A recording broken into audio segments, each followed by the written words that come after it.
This week on Proper Geeks. Epilepsy Awareness is March 26.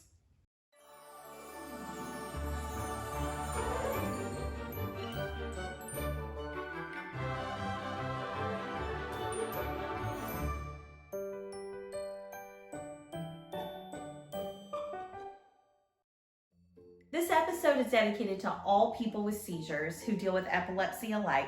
And so for March 26, we're wearing purple to represent epilepsy awareness. Epilepsy, the color for it is purple. For some reason. Don't ask us why.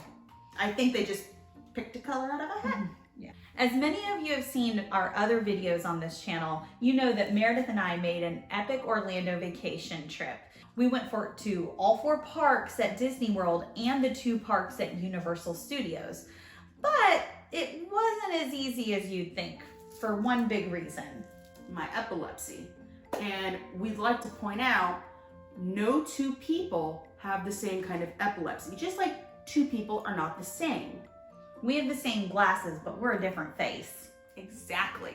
My epilepsy is what scientists like to call absent seizures or petit malls. More often than not, it just lasts a couple seconds, which is kind of scary for some people. What are the ones that we typically see on TV? The ones that we typically see on TV in the medical dramas are what we call grand mal seizures. And those last a good long time. And I actually had those when I was a teenager. Those lasted for a couple minutes.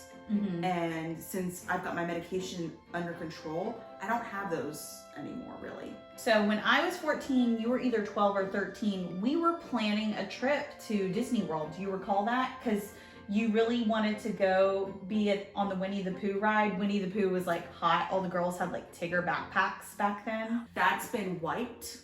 Because of your seizures. Yeah. To be quite honest. But do you remember why we didn't go? Because of your seizures.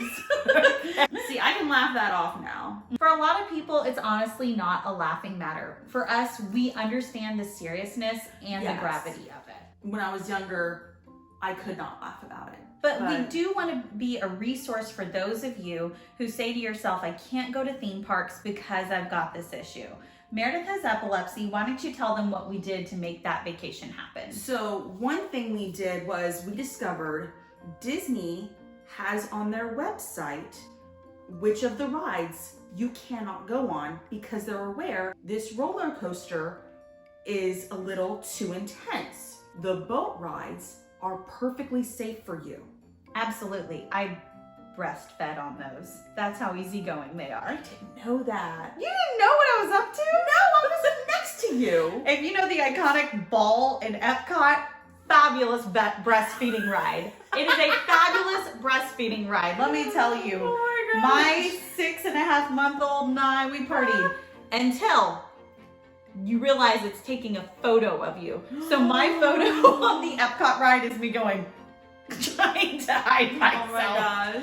Sorry, not the point of this episode. Anyways. But our point is that's how easy those rides are. And I did a lot of the kiddie rides with her eldest, who is 2, almost 3. He had just turned 3. He had just turned 3. Mm-hmm. And like I enjoyed it because I'm a kid at heart. And like I did the Mad Hatter ride, although I didn't do the spinning aspect of it because that can be triggering for me a little bit. When I saw some of the rides had strobe light effects, I just avoided those in general because I'm a little photosensitive.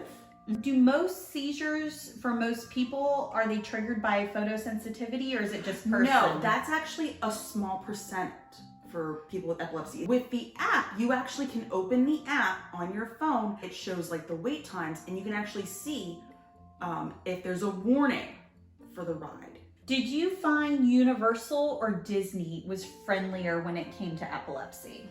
It depended on the ride, really. Okay. There was a lot of meet and greets. Oh yeah, at both parks. Yes. I loved just admiring all the details at Disney. It's like I have stepped into all of these stories. Did you feel that way about the Harry Potter portion of Universal Studios? I didn't want to leave Harry Potter. Another episode to check out. Meredith has loved Harry Potter since she was a kid. I cried about this in the Galentine's episode, but a big, big moment for us was when you were chosen for the wand ceremony. Like my husband got her in on this because that was part of like my birthday present. Oh my gosh, it's like I won Miss America. It's a beautiful moment. It's a beautiful moment. However, what we weren't aware of, they flashed the lights. Yeah. So I closed my eyes immediately, and I brought my emergency meds with me that day, and so I took those immediately after, and I was okay. Yeah. So, but one thing, if you are deeply into Harry Potter like I am, I wasn't able to do is go into the Gringotts ride. I could do the walkabout in it, but I could not do the ride itself. One thing I did have is my health bracelet. Ooh. And so, what's this say? it has my name, my emergency contact, which is my husband with his phone number. And it's called a road ID. Some of you may be aware of this. If you ride your bike or anything like that, it has all of my health information. So what happened to you in the parks when you were in a scenario where you said to yourself, I need help, I might have a seizure? What did you do and what were your next steps? I only had one moment like that, and that was when I was at Epcot, and I had just gone on Soaring over the world. Yeah, I think it's just called Soarin'. It's pretty cool. Yeah, it's a very neat ride, very much as if you are flying all over the world. And at the time they didn't have the warning, but they do now.